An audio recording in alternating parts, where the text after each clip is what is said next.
of non-performing or defaulting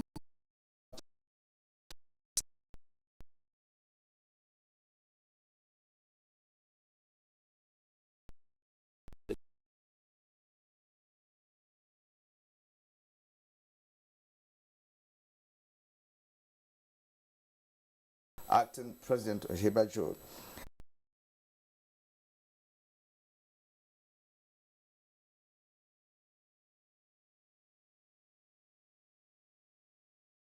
As I said, a week of other headlines. On page 6, Fitri. Also,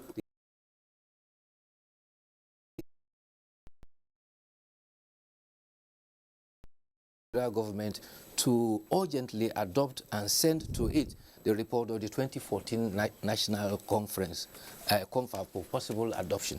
The leadership reports that this report was in fact tabled before the National Assembly on May 27, 2014, but the Senate in its week then stepped it down. The rationale for the Senate calling for it that there is no state in the Federation that does not have more than 3 representatives for the House of Representatives. Also, look at the remuneration that goes to members of House of Rep and the Senate. There you see there is a difference. Yeah. So apparently there's a first among equals. Exactly. That is my opinion anyway. Okay. Now let's go to the Punch newspapers and get some of these stories there. Let's begin with the headline: Alleged corruption. EFCC set to reopen probe of a CCT chair. And with the writer, Jonathan's finance coordinator wanted for alleged 48 million. While ensuring the economic empowerment of women through training and skill acquisition. In recognition of her efforts, wives of governors have lent their voices and support. In Kogi State, we feel the impact of Future Assured, especially in women and children. The Future Assured program of Mrs. Aisha Muhammad Buhari, the wife of the president, has been very assuring and still reassuring in Sokoto State. It has impacted positively in the areas of humanity, especially women and children. Supports the Future Assured initiative. Email programs@futureassured.ng. Future Assured, promoting and protecting the lives of Nigerian. Been thriving because of that tension between the federal and the state.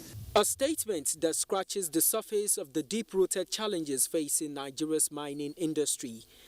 As with other sectors intended to drive economic growth, but stampeded by the windfall of the oil sector, the mining sector in Nigeria continues to waddle amidst great potential. Greatly endowed, hardly can one find a Nigerian state which does not have varying quantities of minerals lodged deep within its soil. From gold in Ilesha to lead in Zamfara, coal in Nasarawa, the story is the same. Addition to minerals before exports and protecting the environment are significant measures to be considered if mining is to play a part in diversifying the economy. Internationally, we have secured $150 million in funding from the World Bank for the mineral sector support for economic diversification, the MSSED, or MINDIVER. Mining is all about what laws do you have, how serious are you in implementing the laws, what your geological endowment is. Consensus at the summit was that the renewed drive by government Polyguard Investment Nigeria Limited, Mr. Patrick Odiegu. Welcome to Good Morning Nigeria, Mr. Odiegu.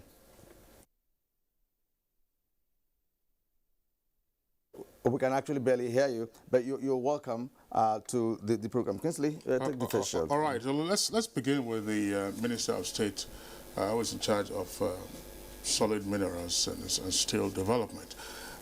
One of the things that has been done in the last 2 years has been the design of a roadmap for the solid minerals subsector.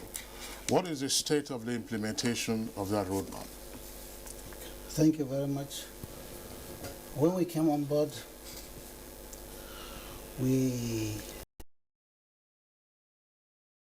because of discovery of oil, we all moved to oil and gas and ignored activities in the mining sector. So what we did was to bring all the stakeholders together, discuss on the way forward so that we can return Nigeria to the mining map. And what we did was, as a result of this engagement with stakeholders, we produced the roadmap. The roadmap has been approved by the Federal Executive Council, and just yesterday we had to bring to Nigeria stakeholders, particularly within the African region. We were able to get ministers in mind.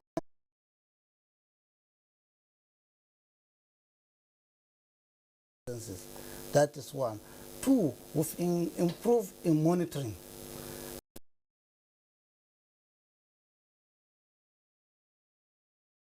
Know what we are doing, and it's left to them to assess and see are ready or prepared.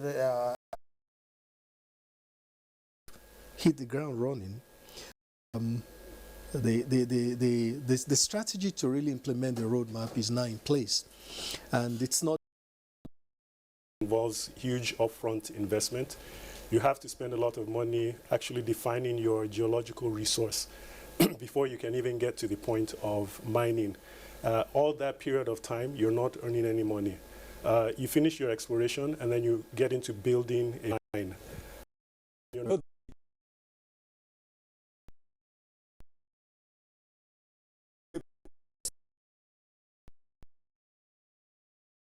Them to Toyota and give them marching order. 6 months, if I don't see a plant where you're producing in Nigeria, you will get out of Nigeria. Or your cars will be sold for 1 billion or 100 billion. Nobody will buy it. These are the steps that we must take in this country. We need to become serious. Nigeria is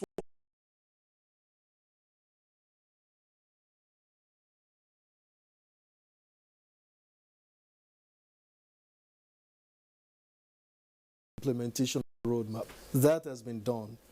Get the team itself to evolve strategies. And what are the strategies we're looking at?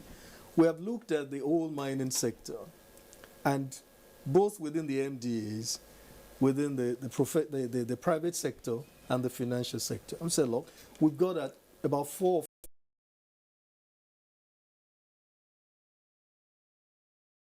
The World Bank, other agencies, private sector, because the mining sector is not really 100% a government sector. Government is just to be regulating, to be advising, to be money, and then you leave it to the private sector. How do you bring them in? How do you attract them? So these strategies are now being put in place, and we're still within the timeline of the first 6 months. So we are.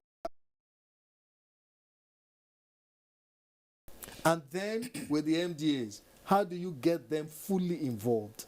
How do you also get some reorientation from what has been happening before? Which MDAs do you have in mind? I mean, the ministries, departments. I'm talking about Nigerian Geological Survey for the agencies, for data, the Mines Inspectorate Division, the department for monitoring. How do you get them to have more logistics? We still need more people. They need to, there has to be more employment. Right. Yesterday, at the roadmap gap something we're looking at, we still need to have many more capacity development, more capacity development in the ministry. So these strategies are many. Mining activities in Nigeria.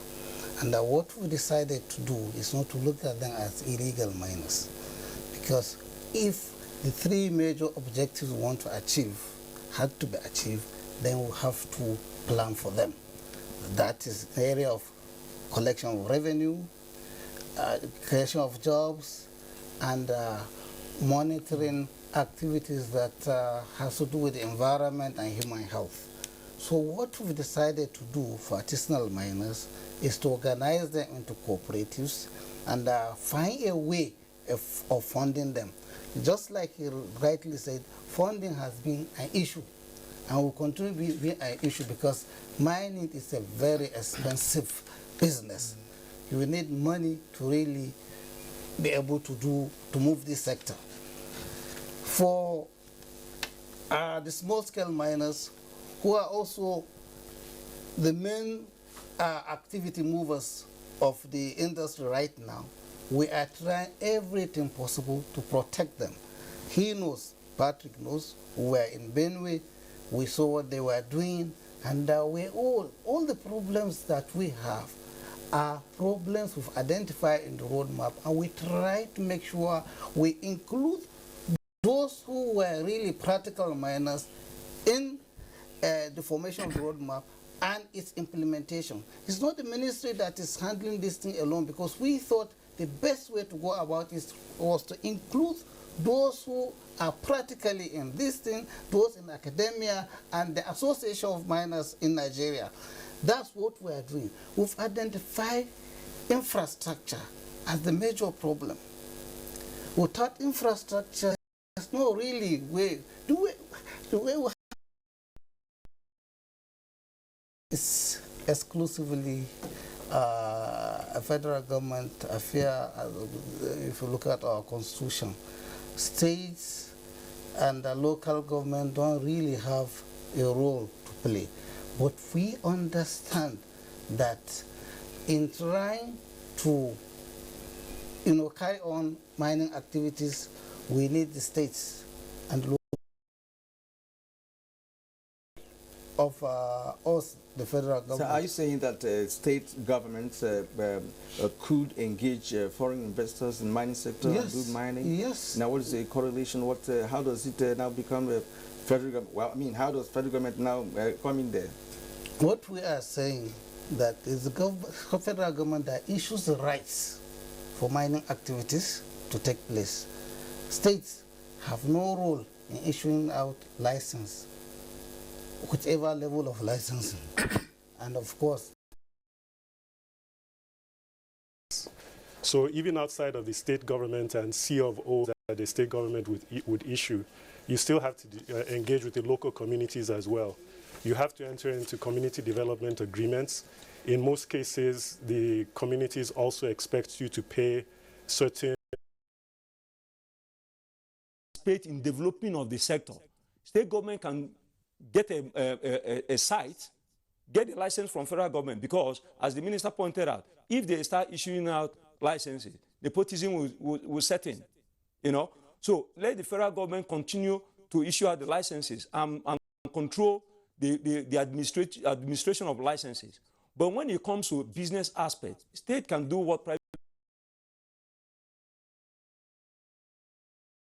government, they will argue that they don't have resources to get into mining. But it is more than resources. It is purely about understanding, because the mining that you're talking about is an economic activity. That simply follows after exploration has been done, because as the professor mentioned, there has to be order. You can't mine without exploration. You'll just fail woefully. You need to explore and show that the mineral is there to the quality, to the quantity that can return your investment. But when all these are done, and the miners are still struggling to get market, are still struggling for access, then something is wrong, seriously wrong. What I will show up here is lead. When we mine barite, in the process of mining barite, we produce lead as well. This lead contains silver as a minor mineral inside it. Now, if we export this thing to China, because we need to practicalize this thing so that Nigeria can understand what we are playing pranks with. We are playing pranks. So the roadmap can go about correcting most of these things. But we need more, so much more. We need to practicalize what we are doing. We are talking of huge economic development. And if we are going to compete with other nations, we cannot continue to think that what we have is not good enough. We are not going to look for any other nation to give us standard. We can give our own standard. And we have done this in a practical form. Our company, we have suffered hugely. There was a time when there was crisis between herdsmen and farmers. Everybody has to run. For more than 4 years, nothing happened. We will still need to pay our service fee, because if you don't pay our service fee, you'll be cancelled out. So there are... Look at Nigeria and say that Nigeria is worthy of being developed. Let me just leave it there, because there's so much that I really want to come out. Patrick. Well, Patrick,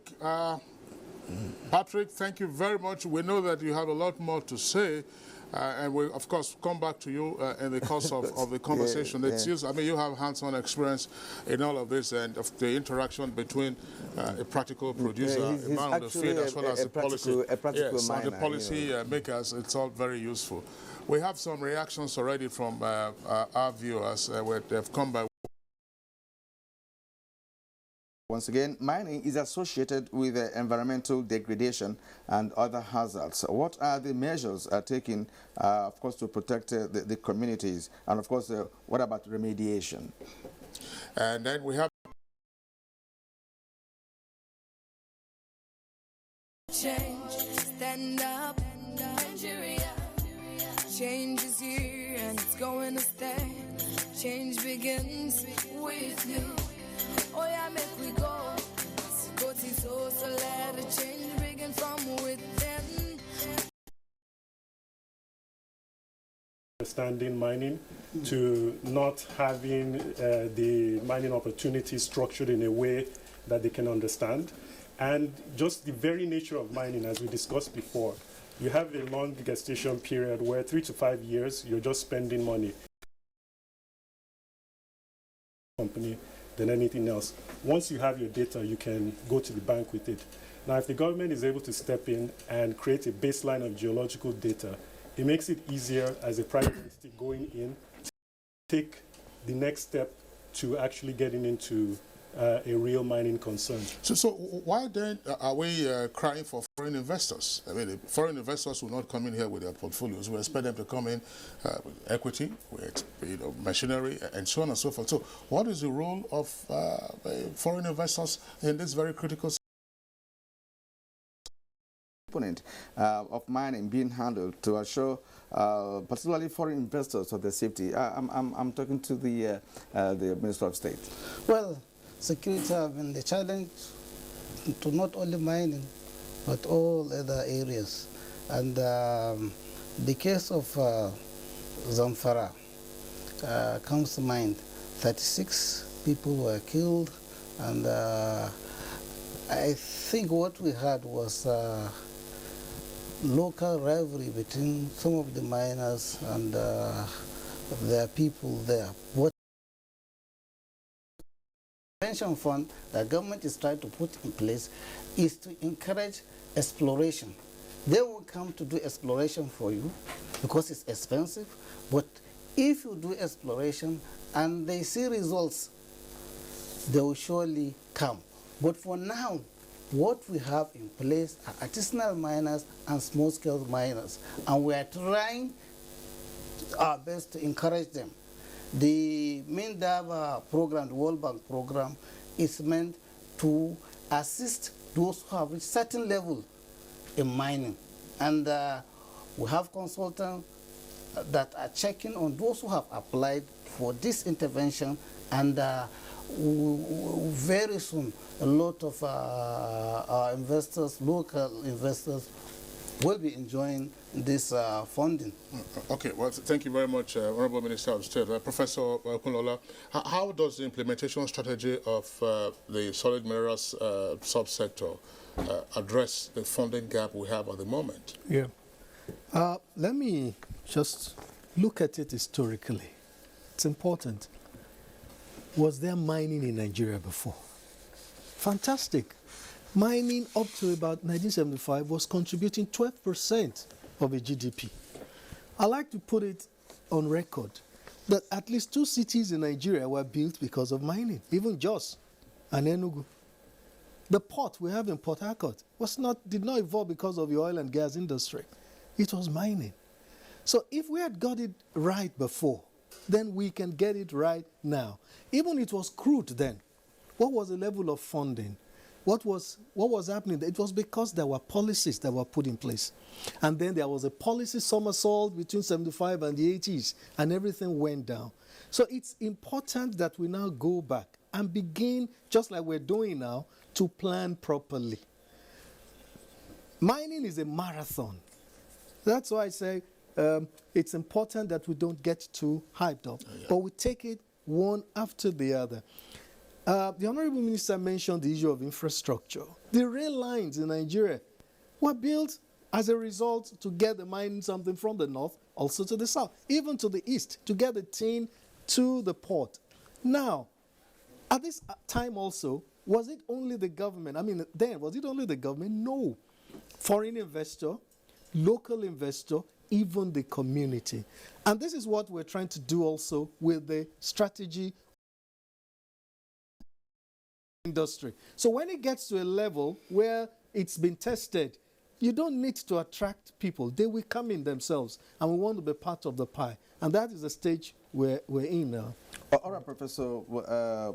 Demola did raise one pertinent issue concerning the entire process. He talked about the hugest, let me use his words, is the geological data. Yes, now, as a geologist, what is the quality of the data, in this sector that could, like you said, attract the foreign investors? Let me also look at it historically, if you don't mind. The Nigerian Geological Survey is almost 100 years old. And I like to give it to this agency. They've not been sleeping. There is also a lot of data. But then the issue is, at this level of our mining development, are we not talking about applicable data for that? The data we have in Nigeria, for example, scattered all over the different agencies, steel raw materials, even raw material research and development, the Nigerian Geological Survey. There is need for integration. There is need for integration. And at the same time, the right data for the right investment perspective. It may not be enough. For example, Nigeria is one of the few African states that had covered its own landmass with aerogeophysics survey. And that is a huge investment. That's right. And that is a huge database. I also like to say something. Nigeria is among just the 5 African countries that have at least covered their landmass 10% with geochemical data survey, which is also something specific. But then we need, like I said, the investing public needs to understand something. No government will give you the 100% data that you need to take to the bank. No. They will give you the appropriate geological information. Then you will now go back, use this, because that shows you there is a potential there. That shows you there is a possibility of investment. In mining, investment is in stages. First is the data conducive. If it's conducive, then you put in your money. And again, we have to understand the culture of mining in Nigeria. It's not done only by individuals. It's a team. The accountants, the finance people will come in, the mining engineers will come in, the geologists will come in. So at this level, I think we need to invest also in... To our viewers and their contributions, Jacob Tunde Ojo, I go with Patrick that foreign investors be compelled to have their conversion industries in this country for more employment. All right, Baba once again says we need to get away from mining being an exclusive federal government activity. Why don't we look at other jurisdictions to see how we can adjust? And then we have this from Clifford Agugoesi. Mining has to be carried out in such a way that communities are not left worse than they were before the commencement of mining activities. And from Festus Akimboyo, in developing our mining sector, government must beware of investors. In terms of funding, CBN can open up a mining desk directly and interface directly with miners. If a mining company has done some level of exploration, come up with a resource, you can subject that resource on an expert opinion, and if he can prove that there's resource, this thing can be done within a 1-month period. All the funding needs that it requires will be made available. We continue to say foreign direct investment coming in. They don't come in for development. Oil rig drilling and drill with 3.65, 3.7, 3.8 to see what will happen. And then we create our own Nigerian standard. So let's not always go and copy what other nations are doing. Let's look at what will work for us Nigerians and add the capacity here in Nigeria. I have the opportunity of being a dual nationality. I have Swedish nationality. I've lived in Sweden. My family is in UK. So I see and I do this comparison. And I've come to a complete, simple realization. Only us Nigerians can develop Nigeria. Those so-called foreign direct investment that we are chasing, we are wasting our time. Those people cannot come here to develop us. It's us Nigerians that will do this. Now, let's look at lead. The military, they use weapon, bullet. Lead is used in making bullets. Lead is used in making batteries. Everybody now is talking about renewable energy. If you're going to do solar, you need lead. Our lead is being taken out of this country willy-nilly. because we don't want to put the right control. We don't want to develop. I'm really worried. We need to develop. Let's pronounce development and then go to work. Going to work in our own case. We've done all the job to our size. We have a parent big brother close to our side called Remco. All right, Patrick or Diego, sorry, we are pressed for time. I mean, we feel and appreciate your passion for the mining subsector, just that we don't have enough time to continue to get your reactions from our Makurdi Network studios. We'd like to appreciate your being part of our discussion this morning. Unfortunately, you didn't address the aspect of my question relating to what you do with your production at the moment. But we do hope that going forward, all of these issues will be sorted out so that Nigerians can take much fuller control of the mining sector. Once again, Patrick or Diego, join us from our Makurdi Network Center. I would like to appreciate your being with us this morning. I guess there is one. And then we also. There's one question I'd like the Honourable Minister, because of want of time, yes. Actually, because licenses have been revoked by this administration, and what necessitated the revocation, and what is the policy on mining licenses right now? Because it's very important. If you're not licensed, you cannot operate. Okay. Can I have answer that of Patrick? Just a little bit of it. Yes, Okay, just a little bit of it. What we are trying to do after interacting with them, we've gotten in touch with the Minister of Petroleum and we are discussing and asking them questions why they are not buying Nigerian barrack. But what we saw there was equipment given basis. So if you get there first, you are given the license to go, and it depends, depending on what you want to do. Is it